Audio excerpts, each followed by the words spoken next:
Et salut les amis, c'est Nico, bienvenue sur It's My Life. Aujourd'hui, je vous la présente, c'est parti.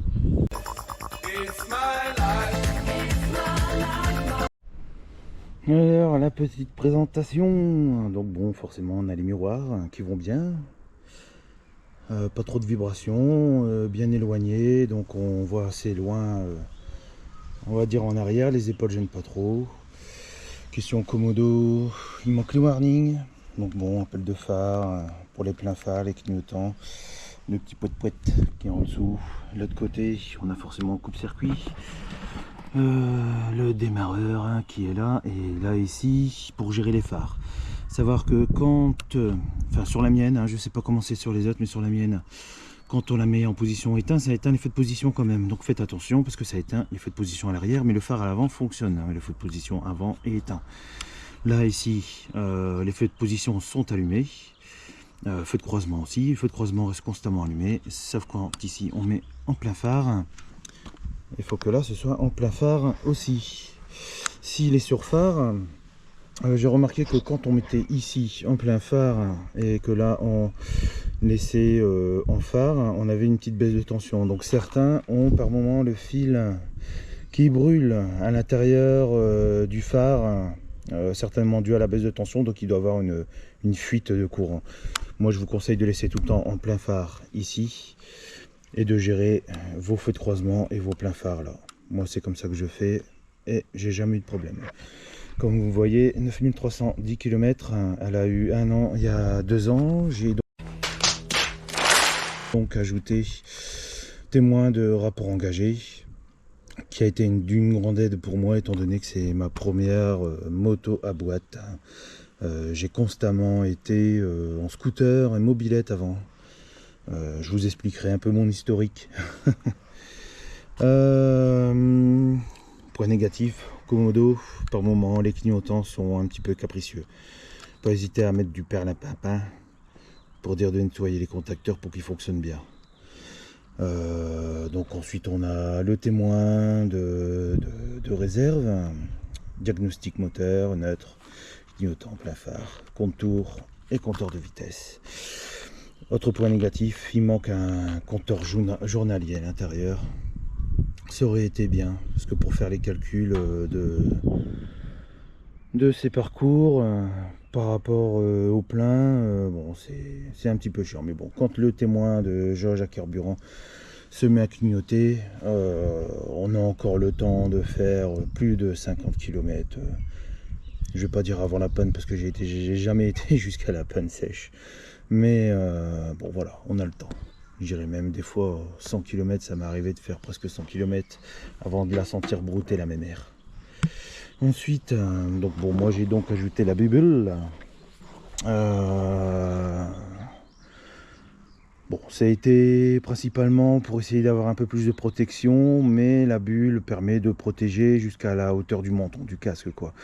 Donc oui, ça protège, mais je voulais pas plus haut, je voulais que ça gâche pas trop le style. Donc faites pas trop attention, hein. Pas très propre, hein. Je l'ai nettoyé, mais je l'ai pas stické. L'ampoule d'origine catastrophique.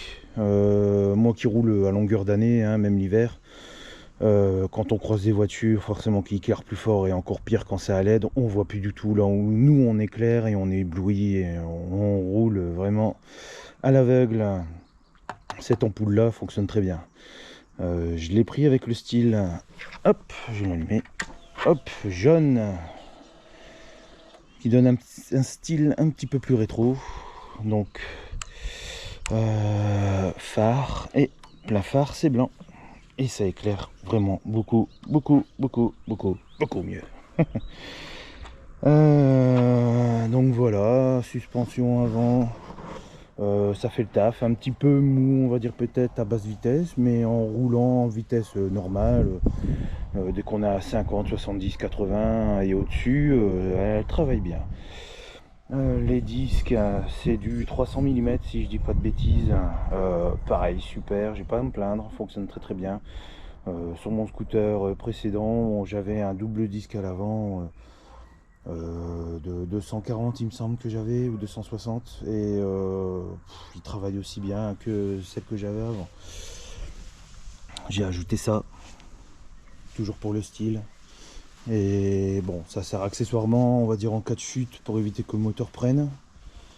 Mais bon, moi ça a été pour le style.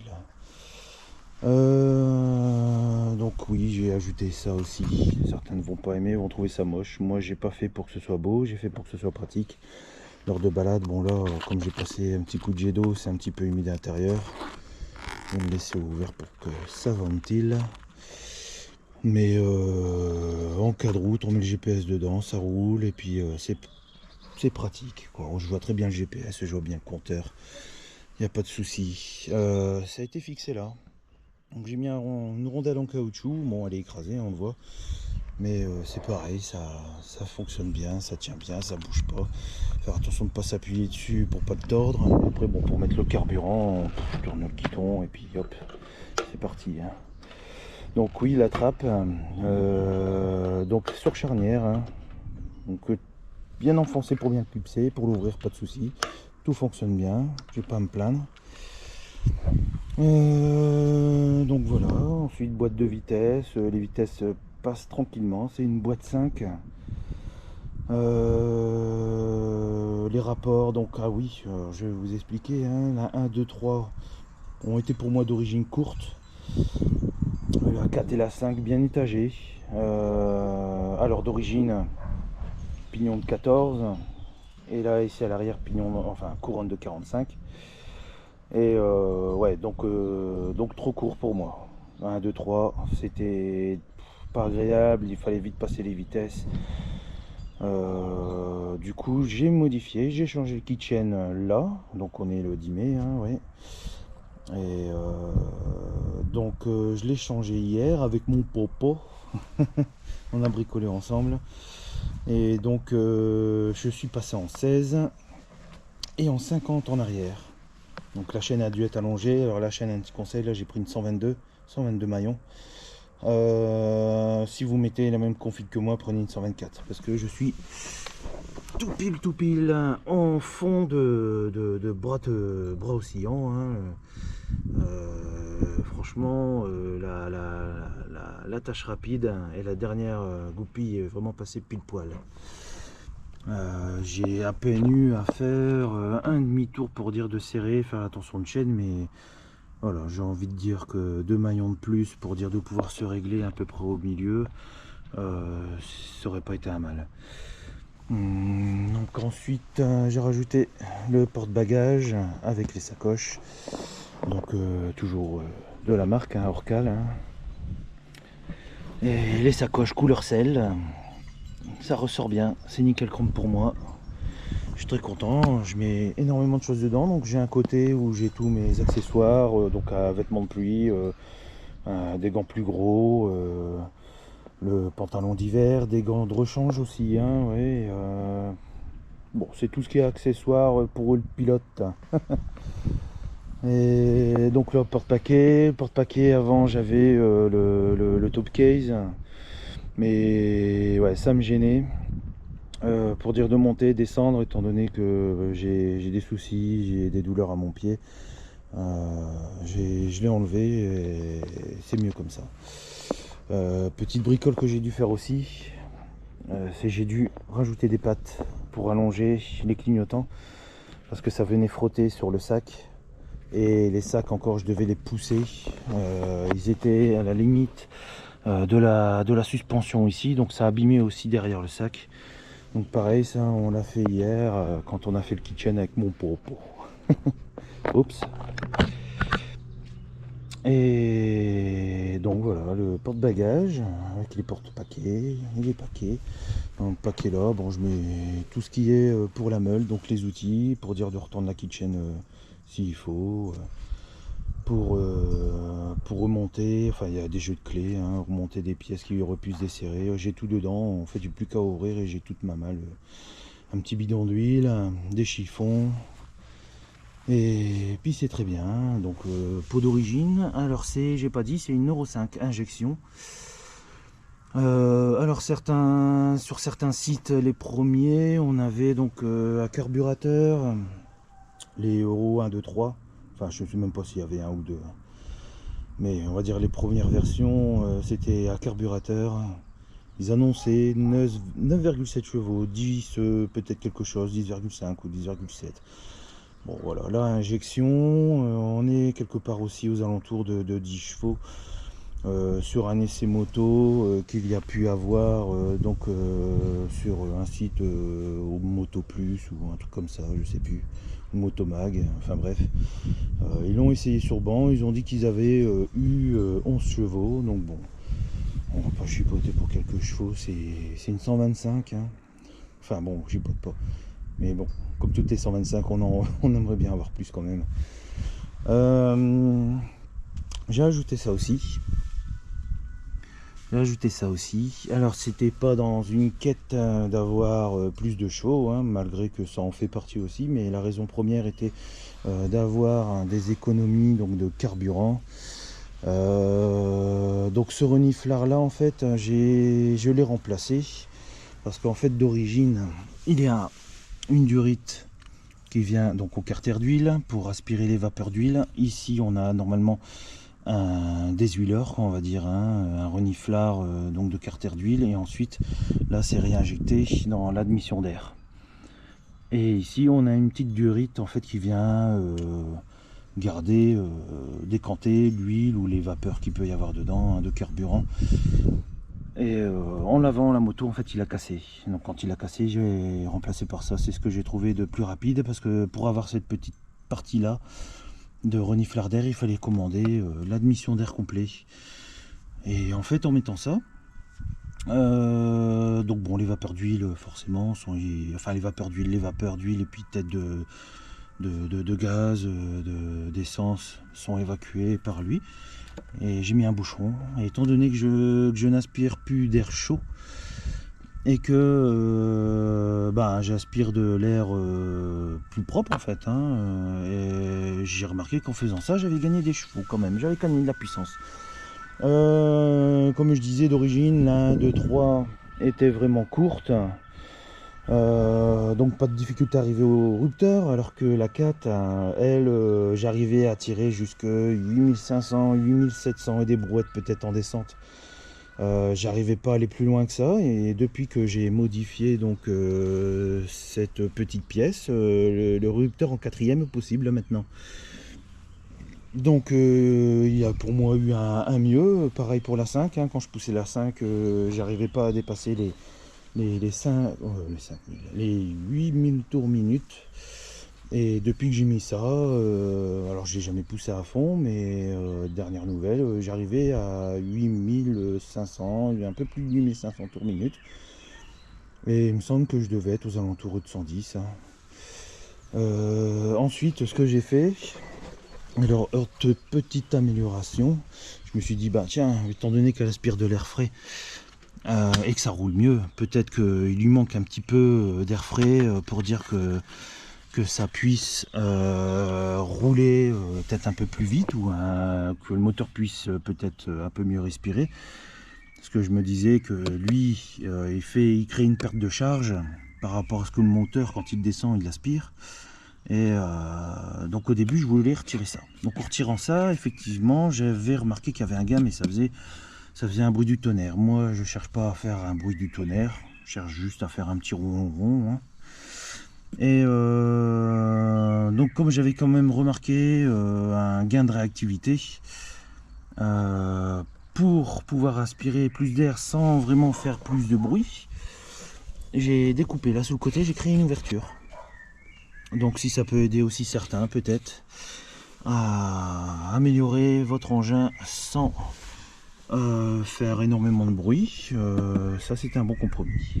Alors après ici j'ai ça uniquement, je sais pas ce que c'est peut-être pour le carburant, peut-être la mise en air.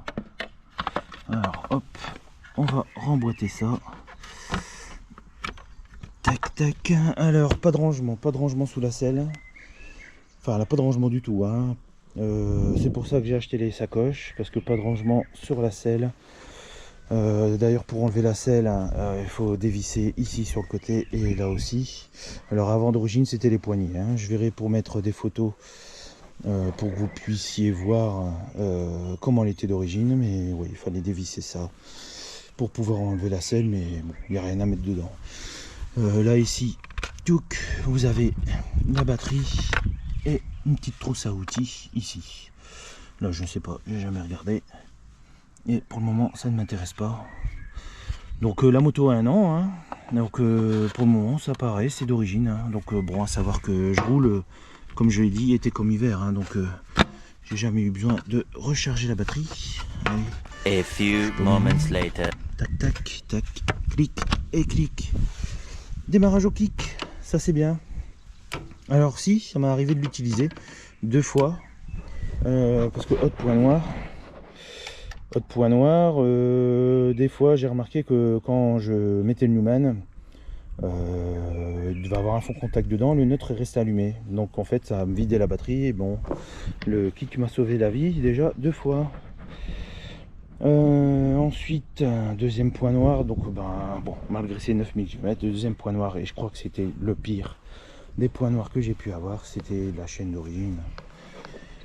Oh mais quelle saleté! Tous les 500 km, alors tous les 500 km on nettoie et puis on regraisse, mais alors là, tous les 500 km fallait en plus la retendre. Elle était horrible, horrible cette chaîne, un vrai chewing-gum. Bon, c'était voilà, c'était du brun. Donc suite à la petite amélioration donc du filtre à air et du reniflard, donc j'ai pas fait ça comme j'avais dit forcément pour gagner de la puissance, hein, mais ça m'a fait gagner de l'économie de carburant, ça m'a fait gagner de la consommation d'origine. Donc réservoir de 16 litres, hein. Je faisais du 2 litres 4, plus ou moins 0,1 quoi, on va dire, hein, donc 2 litres 3, 2 litres 5, 2 litres 4 en moyenne.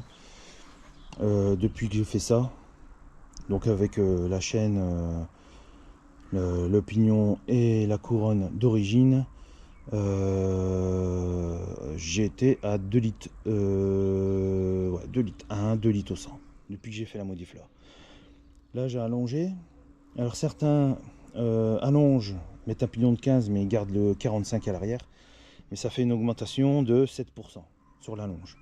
7% pour moi c'était trop, j'ai les sacoches, j'ai la bulle, il y a mes grosses fesses dessus, je fais 105 kg. Je voulais pas que le moteur peine de trop, donc je voulais y aller progressivement. Donc ensuite je me suis dit je vais mettre peut-être un 15 là et un 46 à l'arrière. Ça faisait une allonge de 5%. Mais le problème c'est que, enfin le problème, c'est pas vraiment un problème, hein, c'est un problème budgétaire, c'est que la couronne de 46 a été à 96 €. Celle-ci la 50 je l'ai payé 45, moins de 50 balles quoi. Donc voilà, j'ai essayé de chercher un bon compromis prix et puis du rapport d'allonge. Et le pignon de 16 à l'avant, lui, il est à 8,50 il me semble. Donc et là, en faisant 16,50, je suis en allonge de 2,5, 3%. Je crois que c'était 2,8 exactement. Donc c'était vraiment très très bien pour moi. Très très bien pour moi. Là, l'allonge est progressive, hein, ça va me pouvoir la tester et puis de voir si plus tard je me dis bah oui on peut allonger encore plus, parce que bon là je vais allonger mais le gain de puissance sera peut-être perdu sur l'allonge, donc ça sera peut-être un point négatif au final, hein. Mais ce sera dans une prochaine vidéo pour un prochain test. Alors aussi, autre petit point négatif, enfin, alors ça n'a rien à voir avec la moto d'origine elle-même, c'est pour concernant le porte-paquet. Donc le porte-paquet si vous préférez, là ici, il y a une barre qui permet de maintenir le support là, le panier pour le top case, pour le poids, donc ça appuie dessus. Là c'est vissé, mais en dessous, là si vous préférez, c'est juste posé. Donc ça fait que quand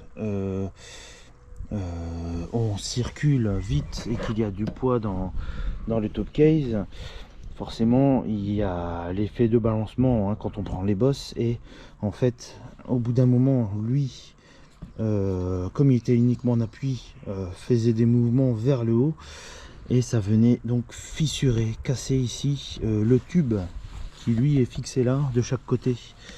Donc alors ils ont fait très bien le travail hein. J'ai envoyé une photo et une vidéo donc là où j'ai acheté le porte-paquet.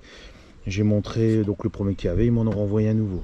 Alors le souci c'est qu'ils m'en ont renvoyé un nouveau, mais c'est que ce problème là n'est pas corrigé quoi au final. Donc la solution ensuite ce serait donc peut-être de percer un petit trou et de mettre une petite vis pour aller récupérer le tube derrière pour éviter que ça se lève. Mais bon, je me suis dit je mets plus de top case de toutes les façons, donc ce problème là sera résolu. Il servira peut-être s'il y a un passager pour pouvoir se tenir derrière, mais bon. Être à deux sur une petite 125 comme ça c'est un peu compliqué je pense. Ça doit être possible hein, pour les petites promenades, mais bon déjà le poids des sacs, mon poids à moi, plus le poids d'une autre personne, ça va ramer. Donc pour la position de conduite les amis, c'est elle très confortable. Bon bien sûr il a fallu faire le rodage avec, c'était dur au début, les 1000-1500 premiers kilomètres. Ça a été un peu difficile, mais après, ensuite, les fesses s'habituent. Et ensuite, la selle, honnêtement, ça va, impeccable. Aujourd'hui, je m'en plains plus, alors que je roule tous les jours, hein. Enfin, quasiment. Pour le jeté de guibole, pas de difficulté, hein. Comme je vous l'ai dit, c'est pas haut. Hop, tac, je fais 1m78. Voilà, je mets les deux pieds au sol, pas de souci. Je m'assois, bon, 105 kg, hein, ça bouge. Concernant la fermeté des suspensions, j'ai remonté d'un cran étant donné que j'avais du poids en plus dans les sacoches et mon gros ventre. J'ai raffermi un peu.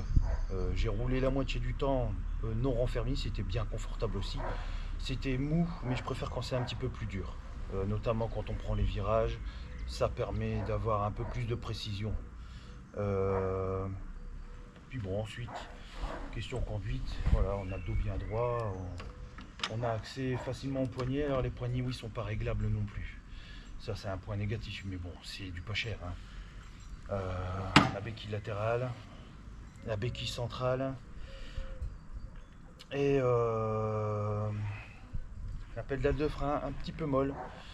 Frein à l'arrière, frein à disque, c'est du 220 il me semble.